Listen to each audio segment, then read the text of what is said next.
صباح الخير عليكم. سي مدام هنا بن جراح مسعود ناصر، اخصائيه في العلاج النفسي الحركي، بسيكوموتريسيان دو سانتي بوبليك.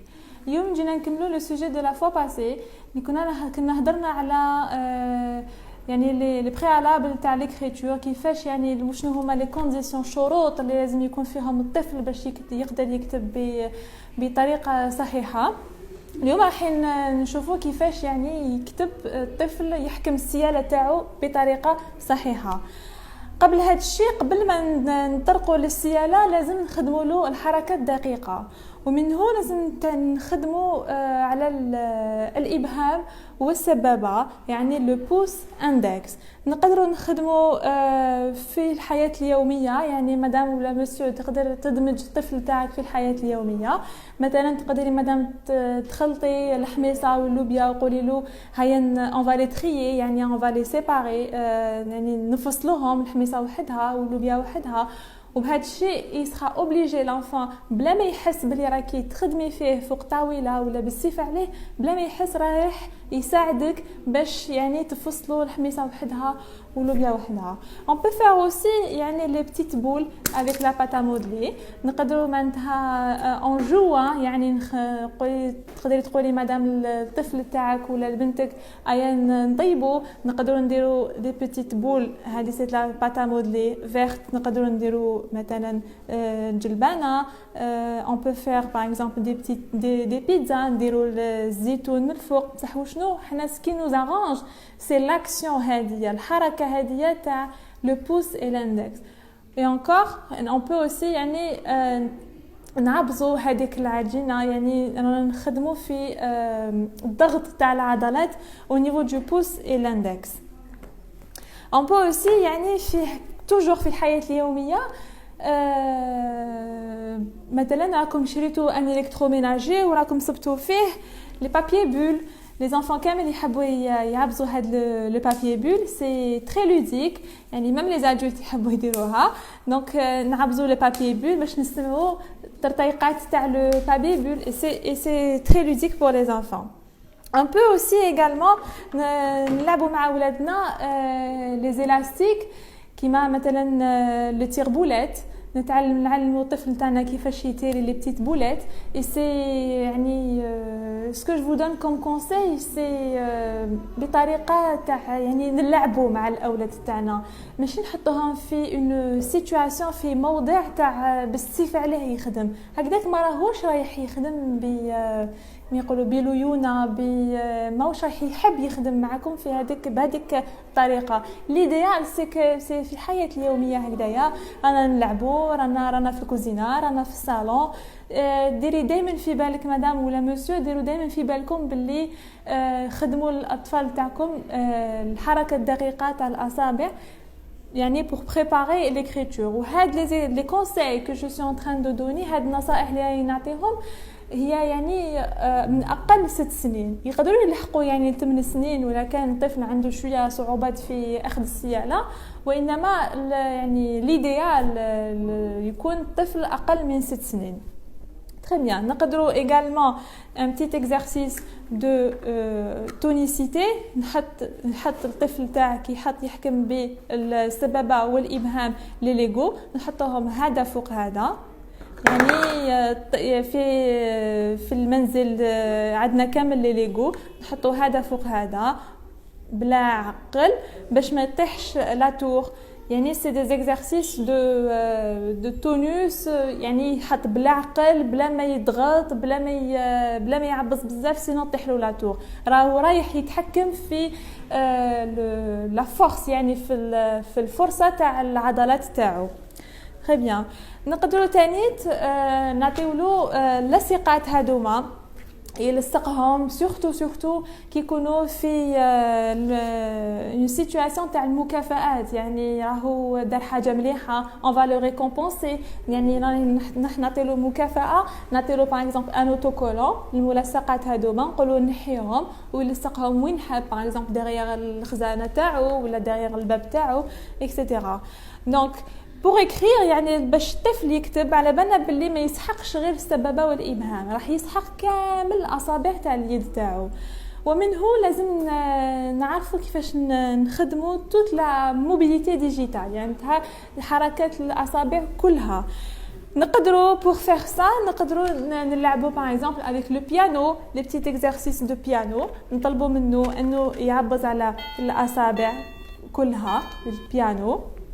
نقدروا également un petit exercice à la maison كيف في المنزل نرسموا مثلا un petit stade يعني ملعب هكذايا نجيبوا كرة القدم ونلعبوا بالاصابع يعني انتها منايا يا لو بابا ولا لا ماما ولا اختو الكبيره ولا الصغيره سي با ان بروبليم نلعبوا بالاصابع. ويعني شكون راح يماركي سي كما قلت لكم سي بور لي زانفان لازم حاجه تلهيهم ويحبوها يعني يلعبوها افيك بليزير ديزون. الوغ كاين اطفال تاني اللي يضغطوا بزاف على السياله. باش نتفاداو هذا الشيء انا رايحين نطلبوا من الطفل انه يكتب على الورقه بلا ما يخلي لي تراس ديغيير لا فاي معناتها بلا ما يضغط على. رايحين نطلبوا منه كيما يضغطش على السياره تاعو ماهوش رايح يخلي لي تراس. نقدروا نديروا لا سيتوياسيون هذيك تاع يضغط معليش اون فافوار شفت كاينه لي تراس اما لا المره الجايه راك رايح تكتب بالعقل باش ما يكونوش لي تراس اكسيتيرا. واش نقدروا ثاني نديروا اون فا لوي دوني ان بالون نعطيولو هكذا ان بالون ونطلبوا منه يكتب فوق لو بالون يكتب فوق لو بالون ومنه راهو رايح يدير مجهود باش ما يعبصش بزاف على البالون باش ما يطرطقلوش لو بالون. اي سا سي راهو رايح على فان يعني على فان كي ينجح في التمرين راهو رايح يدير لو بالون تاعو وراهو رايح يفرح يعني سادير كو سي كيك شوز يعني راهو كومون دير راهو c'est une récompense toujours مكافأة راهو رايح يدير البالون. قولوا يعني نفخوا البالون باش تدير البالون tu vas m'écrire انا رايح تكتب لي سور لو بالون كامل بلا ما ترتقه لي. تري بيان. تانيت يعني نقدروا نديروا دلك في على اليد كلها نديروا الدلك يعني بطريقه سيركولير دائريه يعني في الاصابع في الايدين في اليد كلها يعني اوسي تانيت في لافون برا في الذراع باسكو نستعملوا كامل يدنا الذراع كامل باش نكتبوا. تري بيان. الوغ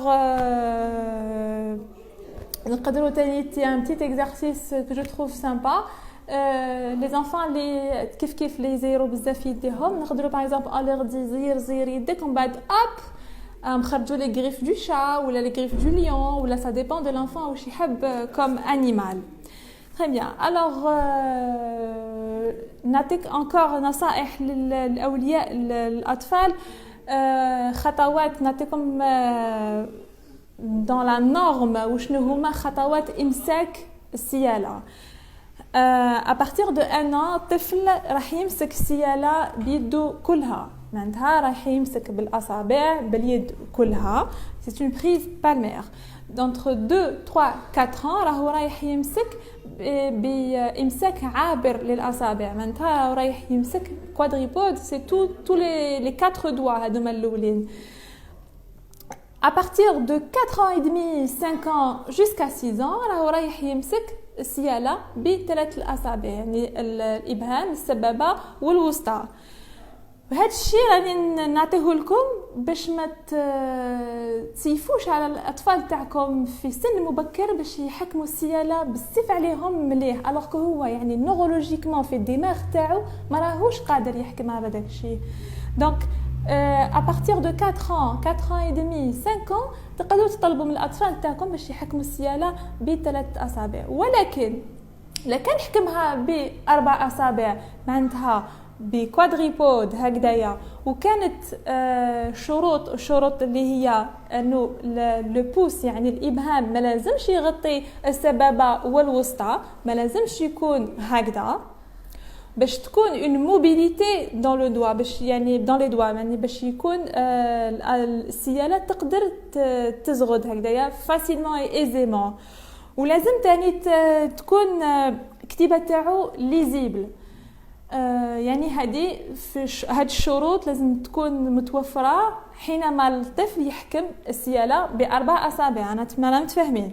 دونك أوسي لازم يكون الطفل يكتب في مدى طويل، يعني في une longue période، ويحترم يعني الوقت تاع القسم بيان سور، ليكريتور تاع القسم بيان سور، بدون ما يكون عنده سطر في يدو. باسكو جينيرالمون لي زانفون اللي ما يحكموش مليح السيالة يكون عندهم يدهم لو l'avant bras et le bras يكون يعني يوجعهم.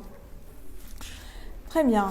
Alors, il est important aussi هادشي مهم انه الجسم تاعنا كامل يتدخل في الكتابه. كما قلت لكم لا سيانس باسي باش نكتبوا باليد اللي هي مرتبطه بالذراع، الذراع مرتبط باليبول، ليبول بالجسم اكسيتيرا. دونك je vous conseille les parents de laisser vos enfants courir et sauter et marcher comme ils veulent، يعني بطريقه عشوائيه وش عليه.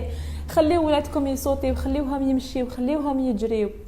Pourquoi je dis ça? Parce que le كان عنده un équilibre dynamique، يعني يكون عنده توازن ديناميكي يكون مليح، يقدر يعني نوفروا له الشروط اللازمه باش يكتب مليح.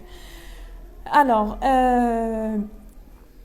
في المستوى النفسي الحركي الإجمالي لازم يعني أن يختبر ويدير الاجتهاد في المشي على خط مستقيم. باش يقدر يدير خط مستقيم بيدو لازم أنه يقدر يمشي توجور في الإجمالي، يعني موتريستي جلوبال يمشي على خط منحني باش يقدر يدير خط منحني بيدو إكسيتيرا. Alors, avant de terminer, je rappelle encore les mesures de barrière contre le coronavirus. Je conseille toujours et encore aux parents et aux enfants، يعني les parents عودوا الاطفال تاعكم باش يلبسوا الكمامه في المنزل. ديروا لهم باغ اكزومبل تقشيره صغيره، ديروا لهم لي بافيت اللي فيهم باغ اكزومبل ان بتي ديسان لي غارسون دوك لي سبيدرمان ولا لي برانسيس بور لي في، باش يعني باش تحببوا لهم لو بور تاع الكمامه. تاني لازم توصيوهم قبل لا رونتري تاع لا بروشين رونتري ان شاء الله على التباعد الجسمي مع الاطفال مع الاصدقاء تاعهم. معليش يعني يقول لهم معليش تجريوا برا، سي با غراف باسكو ما راكمش رايحين تتلاصقوا يعني في مسافه قصيره، وانما يفو ميو ايفيتي هذاك لي زاكولاد وهذوك لي باغار في لاكور. وثاني ما تنساوش المطهرات تاع اليدين، ديروا لهم دي بتي فلاكون دون لي كارطابل قبل ما يدخل القسم، بعد ما يخرج من القسم لازم ينقي يديه. Donc voilà, donc je vous dis à la semaine prochaine inchallah, semaine الجايه ان شاء الله، et à bientôt ان شاء الله.